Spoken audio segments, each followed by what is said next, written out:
It's 6:56 in the morning and nag-walking kami ni Hera, my one and only baby girl.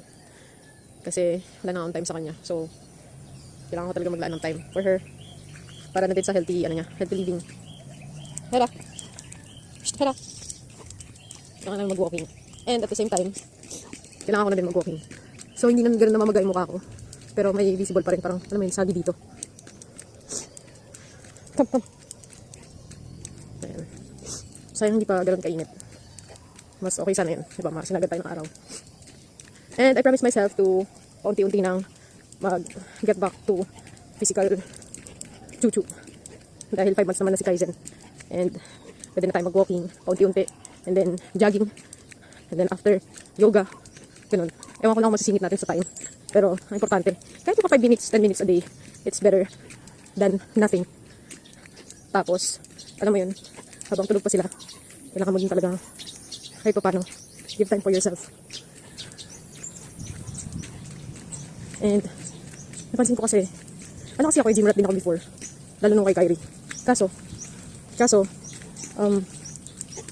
kumbaga, hindi ko ina-expect yung pregnancy ko nung kay Kaizen sa last. So, hindi talaga prepared yung katawan ko.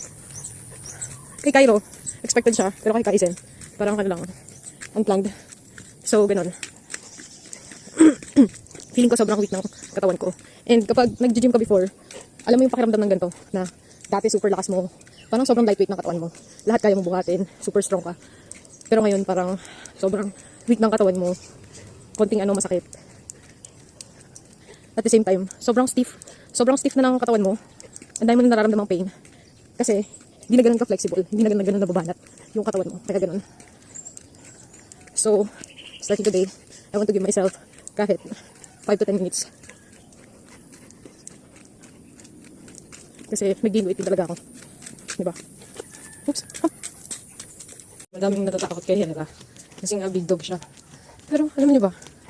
Golden Retriever, ang pinakamabait na dog. Come.